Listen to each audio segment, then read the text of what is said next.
நம்ம குடிக்கிறது தான் கிடைக்கும். ஆனா அப்படி கிடையாது. நம்ம வந்து டிரைவருக்கு ஒரு கான்பிடன்ஸ் கொடுக்குறோம்.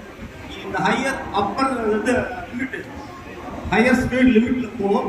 நீ அப்ளை பண்ணா கூட உனக்கும் வந்து ஆகாது, அந்த வண்டிக்கு அது ஆகாது. அதுதான் நம்ம வந்து ஃபர்ஸ்ட் கான்பிடன்ஸ் கொடுக்குறோம் டிரைவருக்கு.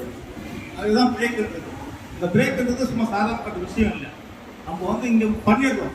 அப்போ அந்த வண்டியில போய் டிராவல் பண்ணும்போது தான் நமக்கு அதோட விஷயம் என்ன ஏதுலாம் தெரியுது. அந்த அளவுக்கு வெஹிக்கிள் ரோல் பண்ணுவதைய இது வந்து தான் நம்ம பிரேக். இங்கே வந்து பார்த்தீங்கன்னா நான் 90 ஜூலையில் நான் பண்ணேன். 1 இயர் நான் அங்கே இருந்தேன், 1.5 இயர். அதுக்கப்புறம் ஸ்கூல் சொன்ன மாதிரி சத்யநாராயணனும் கோமதி சங்கர் தான் இந்த ஷாப்புக்கு அழைச்சிட்டு வந்தாங்க. எல்லா வேலையும் நல்ல வேலை தான். உங்களுக்கு எந்த வேலையும் வந்து மட்டமாக நினைக்கக்கூடாது. ஃபர்ஸ்ட் இல்லை எந்த ஒரு வேலையும் மட்டமான வேலை கிடையாது. எல்லா வேலையும் நல்ல வேலை தான். இப்போ பார்த்தீங்கன்னா பேனல் போடுறோம், அந்த ஸ்க்ரூ கொஞ்சம் வெளியில் இருந்து வச்சுங்களா, அது கான்டாக்ட் அந்த மாதிரி வரும். ஆனால் உங்களுக்கு மற்றதான் பேண்ட் நம்ம அட்ஜஸ்ட் பண்ணிக்கிறோம். ஆனால் பிரேக்குன்ற விஷயம் வந்து காம்ப்ரமைஸே இல்லாத இடம் பிரேக் ஓட்டி தான். எது இல்லாட்டாலும் எல்லாம் ஏறுவாங்க. ஆனால் பிரேக் இல்லைன்னா டிரைவரே ஏறுவாங்க. அந்த அளவுக்கு வெஹிக்கிள் ரோடுடைய இது வந்து நம்ம ஷாப்போடைய ஒர்க்கு. சாதாரணமாக சொல்லிக்கலாம் எப்படின்னா, ஒரு இங்கே வரவங்க எல்லாருமே எஃபிஷியன்ட் தான். இங்கே வந்தவங்க எஃபிஷியன்ட், வந்துட்டு நல்ல எஃபிஷியன்ட் தான் நமக்கு வந்து பண்ணிட்டு இருக்காங்க. சும்மா ஒரு விஷயத்த சொல்லணும்னா, ஒரு ஆறு ஓடிட்டு இருக்கு. அந்த ஆற்றுல இருந்து இன்னொரு தண்ணி வந்து கலக்குது. அந்த தண்ணி என்ன நினைக்கும், நம்ம ஸ்பீடா ஓடுறோம்னு நினைக்கும். கிடையாது. ஏற்கனவே ஒரு தண்ணி வந்து அடிச்சுட்டு போவோம். அடிச்சுட்டு போய் நேரம் போய் ஒரு இடத்துல போய் கடவுள போய் சேரும். சேர்ந்து கேட்கும் சொல்லுமா, எங்கன்னு வந்தேன்னா பெருமையா சொல்லுமா. ஆனா அது கிடையாது. அது என்னன்னா, வந்து சேர்ந்தது வந்து நியூ கமர் தண்ணி தான் அந்த ஆத்தோட வந்து சேர்ந்தது. ஏற்கனவே இந்த சீனியர்ஸ் இருக்காங்க, அவங்க தான் அவங்களை அடிச்சு வழி நடத்தி அடிச்சு போனாங்க. பிரேக், அந்த ஆறுன்றது தான் பிரேக், பிரேக். அந்த மாதிரி ஒரு வைட்டல் ரோல் நம்ம இது வந்து பண்ணிட்டு இருக்கு. இங்க வந்து உறுதுணையா இருந்த எல்லா எஸ்எஸ்சி எல்லா நண்பர்களுக்கும் எங்க வாழ்த்துக்கள் தெரிவிக்கிறேன். முத்துக்குமார் பத்தி சொல்லணும்னா, அவர் சிறந்த எந்த ஒரு ப்ராப்ளம் சொன்னாலும் அது வந்து கேட்டு அது வந்து சரிப்படுத்தக்கூடிய தன்மை உண்டு. ஒரு சின்ன எக்ஸாம்பிள் சொல்லணும்னா, இவர் யுக்ரைன் ரஷ்யாவாருக்கு அழைச்சிட்டு போனா 5 நிமிஷத்துல நின்றுடும்.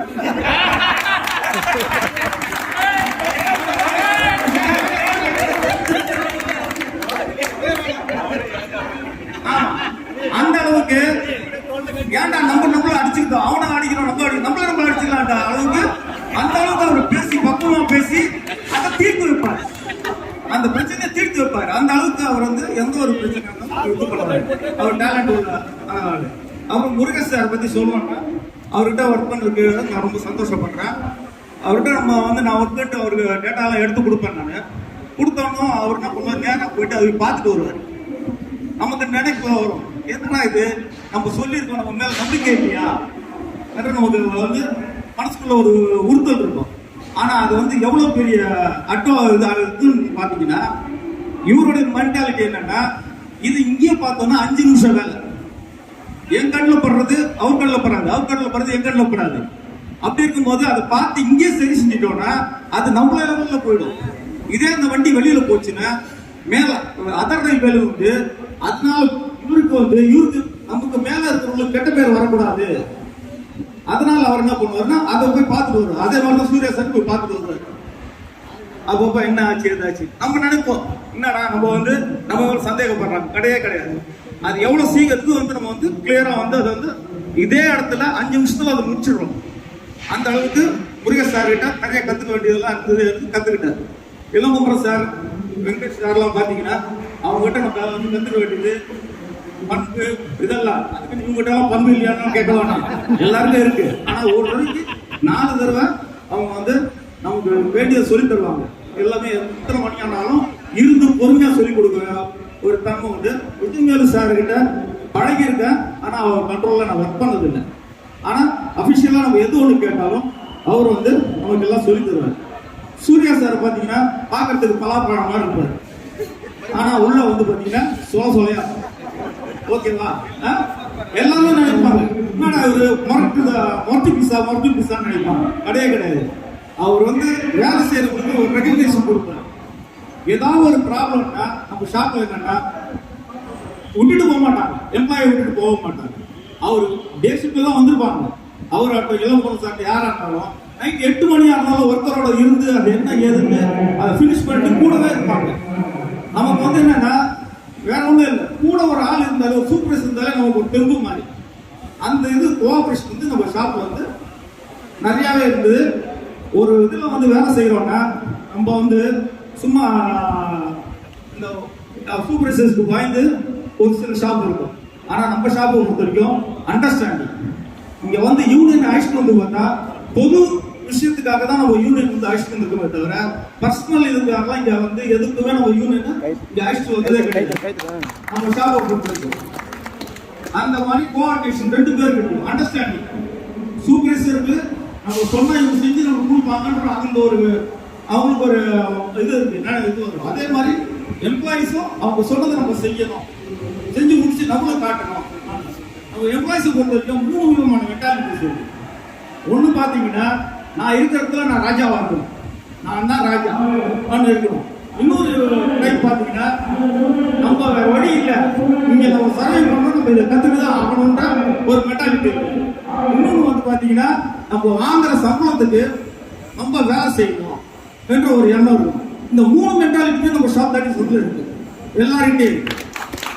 அதனாலதான் நம்ம வந்து இந்த வரைக்கும் நம்ம எந்த ஒரு யூனியனையும் எதையும் நம்ம அழிச்சு வராம எதா இருந்தாலும் நம்ம ஒருத்தருக்குள்ள ஒருத்தர் பேசி அதை நம்ம தீர்த்துக்கிறோம். நம்மளால முடியல, அவங்களால முடியல, இந்த பக்கம் முடியலன்னா அப்பதான் நம்ம யூனிட்டு நம்ம போறோம் தவிர அதுக்கு முன்னாடி நம்ம எந்த யூனிட் போறது கிடையாது, எதுவும் கிடையாது.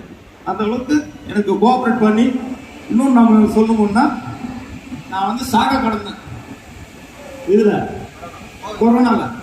அப்போ என் ரிலேட்டிவ்ஸோட எனக்கு உறுதுணையா இருந்தது 37 நண்பர்கள். அவர் பார்த்தீங்கன்னா ஜூஸ் அவர் வீட்டுல இருந்து வந்தா அவர் செத்துவாருன்னு தெரியும். ஏன்னா அந்த மாதிரி பீக்கு, கொரோனா பீக்கு, மனோகர் ஜூஸ், அது பீட்ரூட் ஜூஸ்ல இருந்து எல்லா ஜூஸும் அவர் வந்து எனக்கு எடுத்து கொடுத்து அங்க வந்து எல்லாம் ஹெல்ப் பண்ணாரு. எனக்கு வந்து இந்த ஏடவன் சார் கேட்டாங்க, என்ன 3 பேர் தான் எழுதிருக்கீங்க உங்களோட ரிலேட்டிவ் இருக்கு. எனக்கு ரிலேட்டிவ் 37 தான். ஓகேவா? ஏன்னா எனக்கு உறுதியா வந்து நின்னீங்க, எல்லாமே நின்னீங்க. ஒருத்தருக்கு ஒரு மிஸ் அண்டர்ஸ்டாண்டிங் இருக்கலாம், ஆனா அது அடுத்த நிமிஷமே நம்ம வந்து மறந்து நம்ம ஒருத்தர் ஒரு அண்ணன் தம்பி மாதிரி பழகணும். அப்படி பார்க்கும்போது எனக்கு இதுதான் ரிலேட்டிவ், 37 தான் ரிலேட்டிவ். அதுக்கப்புறம் சொல்லணும்னா உங்களுக்கு வந்து இவர் வெங்கடேசன் அவங்களாம் நல்ல எஃபிஷியன்சி எல்லாமே வந்து இப்போ வந்திருக்கிறவங்களும் நல்ல ஜேவிஸ் எல்லாமே நல்ல எஃபிஷியன்சி தான். அவங்க இன்னும் நிறைய கற்றுக்கணும். மென்மேலும் இந்த ஷாப்பு நீடிக்கணும். மூடுவாங்க, அதெல்லாம் மூட முடியாது. ஓகேவா? இந்த ஷாப்பு ஐசேஃப் இருக்கிற வரைக்கும் இந்த ஷாப்பு ஓகே.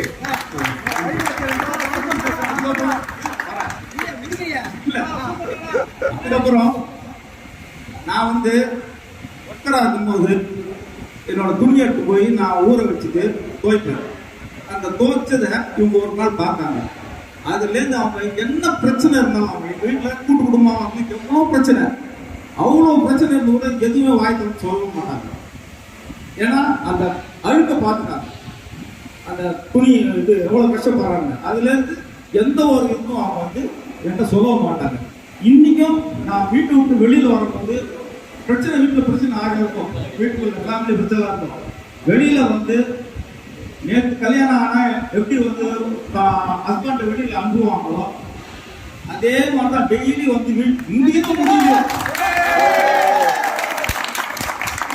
முடியலையோ நேரா எழுந்து வந்து டெய்லி வெளியில வந்து அந்த கேட்டை திறந்து நல்லபடியா போயிட்டு வாங்கன்னு சொல்லாம ஒரு நாள் கூட அவங்க இருந்தது இல்லை. ஜரமோ என்னவோ எதிர்த்தாலும் அவங்க கேட்டுக்கிட்ட வந்து போயிட்டு வாங்க, நல்லபடியா போயிட்டாங்க. இங்க நான் எவ்வளவு மனசுல வீட்டுல பிரச்சனை, போன பிரச்சனை இருக்கும், நான் வேலைக்கு நாங்க வந்தோம். அப்படி இருந்தும் அவங்க வந்து அந்த கொடுக்குற பூஸ்ட் சரி அவங்க அவங்க வீட்டுல இருக்காங்க பார்த்துப்பாங்க, வீட்டுல இருக்காங்க பார்த்துப்பாங்க, எந்த இதுவும் பார்த்துப்பாங்கன்ற அந்த தைரியத்துல நான் இங்க வேலை செஞ்சிருக்கேன். அந்த அளவுக்கு அவங்க வந்து எனக்கு வந்து ஒத்துழைப்பு கொடுத்தாங்க. அது இன்னைக்கு நான் சர்வீஸ் நல்லபடியா முடிச்சிருக்கேன். அதுக்கு முழு காரணம் என் பையனும் என் கோஆப்ரேட் பண்ணி ஃபேமிலியில அவங்க வந்து அவ்வளோ ரொம்ப கஷ்டப்பட்டிருக்காங்க. அதான் சொல்லலான்ட்டு. ஓகே, எல்லாருக்கும் மற்றும் கான்ட்ராக்ட் ஒர்க்கர்ஸ் எங்களுக்கு வந்து நிறைய ஹெல்ப் பண்ணி எல்லாம் பண்ணியிருக்காங்க. அவங்களுக்கு என்னோட நன்றியை தெரிவிச்சுக்கணும். ஏன்னா நைட்ல பாத்தீங்கன்னா 2 மணி 2:30 மணி 2:45 மணிலாம் நாங்க அவங்க எல்லாம் ஒன்றா இருப்போம். பேய் போயிட்டு வராங்க, இப்படி போயிட்டு வருவோம் அங்க. ஏன்னா அந்த மூவ்மெண்ட் வந்து ரெடிவாங்க, அங்க போனா ரெடியா இருக்காது, அங்க உட்காரவும் முடியாது, கொசுப்படி அவ்வளோ இருந்தும் போயிட்டு இங்கே அலைஞ்சிட்டு 2:45 முடியும். அப்புறம் ட்ரெயின் இருக்காது. எவ்வளோ நாள் அங்கே பாட்டு தூங்கியிருக்கேன், மேலே தூங்கியிருக்கேன். அதுக்கு அவங்க என்னோட உறுதுணையா இருந்து எனக்கு ஒரு ஹெல்ப் பண்ணியிருக்காங்க. அவங்களுக்கு இந்த நேரத்தில் நான் நன்றி சொல்லி வாய்ப்பு கொடுத்துருக்கு.